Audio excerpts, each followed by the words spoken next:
அன்புக்குரிய மாணவ செல்வங்கள் அனைவருக்கும் இனிதான வணக்கங்கள். இன்றைய காணொளியிலே நாங்கள் பார்க்க இருக்கின்ற விடயம் ஒரு மிக முக்கியமான ஒரு வினாவாக இருக்கும். தொடர்ச்சியாக நாங்கள் இலகுவான வினாக்களை பார்த்து கொண்டு வருகிறோம். அதற்கான எளிய வழிமுறையும் தொடர்ச்சியாக பார்த்து கொண்டு வருகிறோம். இந்த வினா நாட்காட்டி சார்ந்த ஒரு வினாவாக இருக்கின்றது. ஆனால் ஒரு எளிய வினா, நீங்கள் பார்க்கின்ற போது கடினமான வினாவாக இருக்கலாம். ஆனால் மிக ஒரு எளிய வினாவாக இருக்கும். ஏன் இந்த வினாவை இப்போது தெளிவுபடுத்துகின்றேன் என்றால், ஏற்கனவே நாங்கள் கடந்த காணொளியில் கொடிகள், நிறங்கள், அந்த எண்ணிக்கை தரப்படுகின்ற போது நிறங்களை காணுவது தொடர்பாக பார்த்திருந்தோம்.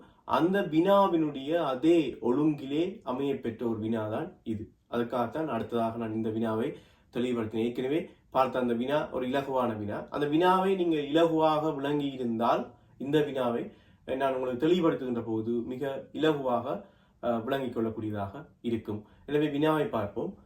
வருடம் ஒன்றின் ஜனவரி 1ஆம் திகதி புதன்கிழமை ஆகும். வினாவை நன்றாக கவனித்துக் கொள்ளுங்கள். வருடம் ஒன்றின் ஜனவரி மாதம் 1ஆம் திகதி புதன்கிழமை ஆகும். அந்த வருடத்தினுடைய 95வது நாள் என்ன? அந்த வருடத்தினுடைய 95வது நாள் என்ன? அதாவது 95வது நாள் என்ன கிழமையாக இருக்கும் என்பதுதான் வினா. எனவே இந்த வினாவுக்கு முதலிலே நான் கூறுகின்ற விடயம் உங்களுக்கு தெளிவாக விளங்கிக் கொள்ள வேண்டும். நன்றாக கவனித்துக் கொள்ளுங்கள். ஒவ்வொரு வருடத்திற்கும் ஒரு நாள் ஒழுங்கு என்று சொல்லி ஒன்று இருக்கின்றது. ஒவ்வொரு வருடத்திற்கும் நாள் ஒழுங்கு, அதாவது ஒவ்வொரு வருடமும் ஆரம்பிக்கின்ற முதலாவது நாள் மாறுபட்டு கொண்டே இருக்கும். ஒரே நாட்களிலேயே வருடம் ஆரம்பிப்பது கிடையாது. ஒவ்வொரு வருடமும் ஒவ்வொரு நாட்களிலே மாறுபட்ட நாட்களிலே ஆரம்பித்துக் கொண்டிருக்கின்றது. எனவே அந்த வருடத்தினுடைய நாள் ஒழுங்கு என்பது அந்த வருடத்தினுடைய முதலாவது நாளிலிருந்து நாங்கள் இனங்கண்டு கொள்ளக்கூடியதாக இருக்கும். உதாரணமாக தரப்பட்ட இந்த வினாவை நன்றாக கவனித்துக் கொள்ளுங்கள்.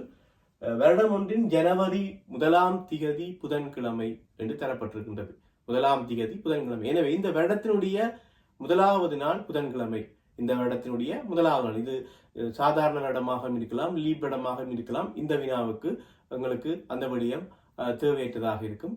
ஒரு வருடத்தினுடைய முதலாவது நாள் புதன்கிழமை என்பது எடுத்துக்கொள்வோம். எனவே இந்த குறித்த வருடத்தினுடைய நாள் ஒழுங்கு எவ்வாறு அமைய போகிறது? இந்த தரப்பட்ட வினாவிலே இந்த வருடத்தினுடைய நாள் ஒழுங்கு எவ்வாறு அமைகின்றது என்றால், ஜனவரி 1ஆம் திகதி புதன்கிழமையாக இருந்தால், தரப்பட்ட வினாவிலே ஜனவரி 1ஆம் திகதி புதன்கிழமை. எனவே இந்த இடத்திலே இந்த வருடத்தினுடைய நாள் ஒழுங்கு முதலாவது நாள் புதன்கிழமையாக இருக்கும். முதலாவது நாள் புதன்கிழமையாக இருக்கும். 2வது நாள் வியாழனாக இருக்கும். 3வது நாள் வெள்ளியாக இருக்கும். 4வது சனி, 5வது ஞாயிறு, 6வது திங்கள், 7வது செவ்வாய். இதுதான் இந்த வருடத்துக்கான நாள் ஒழுங்காக இருக்கும். முதலாவது நாள் ஜனவரி 1ஆவது நாள் புதன்கிழமையாக இருக்கின்ற போது புதன், வியாழன், வெள்ளி, சனி, ஞாயிறு, திங்கள், செவ்வாய்.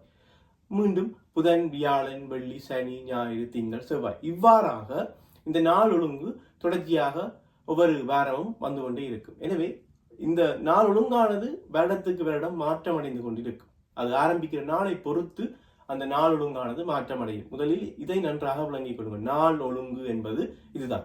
அந்த வருடத்தினுடைய ஜனவரி மாதம் 1ஆம் தேதி என்ன நாளோ அதை வைத்துக்கொண்டு நாங்கள் அந்த வருடத்துக்கான ஒவ்வொரு வாரங்களுடைய அந்த நாள் ஒழுங்கை நாங்கள் பார்க்கின்றோம். ஏன் இந்த இடத்திலே எங்களுக்கு இது தேவை என்று சொன்னால், 95வது நாள் என்ன என்று கண்டுபிடிப்பதற்கு எங்களுக்கு இந்த விடயம் தேவையாக இருக்கும். 95வது நாளை நேரடியாக பார்ப்பதற்கு இந்த விடயம் தேவையாக இருக்கும். எனவே 95வது நாள் என்ன நாளாக இருக்கும், என்ன கிழமையாக இருக்கும் என்று பார்ப்பதற்கு 95ஐ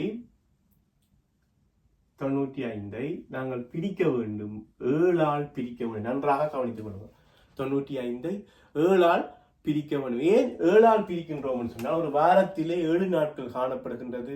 அது அந்த 7 நாட்களும் ஒவ்வொரு அமைப்பிலே இருக்கும். உதாரணமாக இதிலே தரப்பட்டிருக்கின்ற இந்த 7 நாட்களும் இந்த வருடத்துக்கான நாள் ஒழுங்கு. இந்த வருடத்துக்கான நாள் ஒழுங்கு ஒவ்வொரு வாரங்களுமே இதே ஒழுங்கிலே மாற்றம் மாறி மாறி அடுத்தடுத்து வந்து கொண்டே இருக்கு. எனவே இந்த இடத்துல நாங்கள் 7ஆல் பிரிக்கின்றோம். ஒரு வாரத்திலே 7 நாட்கள் இருக்கின்றது. 7ஆல் முதலாக பிரிப்போம். 95 7ஆல் பிரிக்கின்ற போது 1 7 25க்குள் 3 21 மீதியாக 4 கிடைக்குது. மீதியாக 4 கிடைக்கின்றது. எனவே இந்த இடத்திலே இன்னொரு மிக முக்கியமான விடயம், ஏற்கனவே இந்த கொடிகள் தொடர்பாக விளங்கப்படுத்துகின்ற போது கூறினேன், இந்த நிறங்களை காண்பதற்கு மீதி மிக அவசியம். மீதியாக பெறப்படுவதை வைத்துக் கொண்டுதான் நிறத்தை நாங்கள் அந்த வினாவிலே கண்டுபிடித்திருந்தோம். அதே போலவே இங்கும் மீதியானது மிக முக்கியமாக காணப்படும். இப்போ உதாரணமாக 150வது நாள் என்ன, 210வது நாள் என்ன, 300வது நாள் என்ன, எந்த ஒரு நாளாக இருந்தால் நாங்கள் இலகுவாக கண்டுபிடிக்கலாம். அதற்கு மிக முக்கியமானது இந்த மீதி. நாங்கள் அந்த கேட்கப்படுகின்ற அந்த நாளை 7ஆல் வகுக்க வேண்டும். மிக முக்கியமான விடயம், கேட்கப்படுகின்ற நாளை 7ஆல் உதாரணமாக 95வது நாள் என்னதான் இங்கே கேட்கப்பட்டிருக்கிறது. எனவே 95 நான் 7ஆல் வகுக்கின்றேன். எனக்கு மீதியாக 4 கிடைத்திருக்கின்றது. மீதியாக 4 கிடைத்திருக்கின்ற போது இந்த நாள் ஒழுங்கிலே நன்றாக கவனித்துக் கொள்ளுங்கள். இந்த தரப்பட்ட நாள் ஒழுங்கிலே 4வது நாள் என்ன என்ன என்று பார்க்கணும். 4வது நாள் என்ன? 4வது நாள் சனிக்கிழமையாக இருக்கின்றது. எனவே 95வது நாளும் சனிக்கிழமையாக இருக்கும். 95வது நாளும் சனிக்கிழமையாக இருக்கும். நான் கூறிய விடயம் நன்றாக விளங்கி இருக்கும் என்று நினைக்கிறேன். நன்றாக கவனித்துக் கொள்ளுங்கள். இன்னொரு முறை, இதிலே 95வது நாள் கேட்கப்பட்டிருக்கின்றது. 95 7ஆல் வகுக்கின்றேன். வகுக்கின்ற போது மீதியாக 4 கிடைக்கின்றது. மீதியாக 4 கிடைக்கின்ற போது இந்த வருடத்திற்கான நாள் ஒழுங்கு நான் ஏற்கனவே இதிலே குறித்து வைத்திருக்கின்றேன். இந்த வருடத்துக்கான நாள் ஒழுங்கு புதன், வியாழன், வெள்ளி, சனி, ஞாயிறு, திங்கள், செவ்வாய்.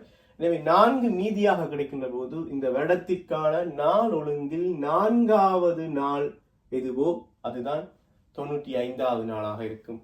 4வது நாள் என்னவோ அதுதான் 95வது நாளாக இருக்கும். இன்னொரு உதாரணத்தை பார்க்கின்ற போது, இதிலே மீதியாக 2 கிடைத்திருந்தால் வியாழனாக இருக்கும் விடை. மீதியாக 5 கிடைத்திருந்தால் ஞாயிற்றுக்கிழமையாக இருக்கும், 5வது நாள். மீதி என்னவோ அதுதான் விடையாக இருக்கும். அதே நேரம் மீதி பூஜ்ஜியமாக இருக்கின்ற போது இறுதி நாள் விடையாக அமையும். உதாரணமாக 7வது நாள் என்னவோ அதுதான் விடையாக அமையும், மீதி பூஜ்ஜியமாக இருந்தால். எனவே நன்றாக இந்த வினாவை விளங்கிக் கொள்ளுங்கள். இது ஒரு மிக முக்கியமான ஒரு வினா. இது உங்களுக்கு இந்த கொடிகள் சார்ந்த வினா தெளிவுபடுத்தப்பட்ட பின்னர் இந்த வினாவை தந்ததற்கான காரணம், இரண்டையும் ஒன்றோடு ஒன்று தொடர்படுத்தி நீங்கள் இலகுவாக ஞாபகத்தில் வைத்திருக்க வேண்டும் என்பதற்காகத்தான். மீண்டும் இன்னொரு காணொளியிலே உங்களை சந்திக்கின்றேன். நன்றி.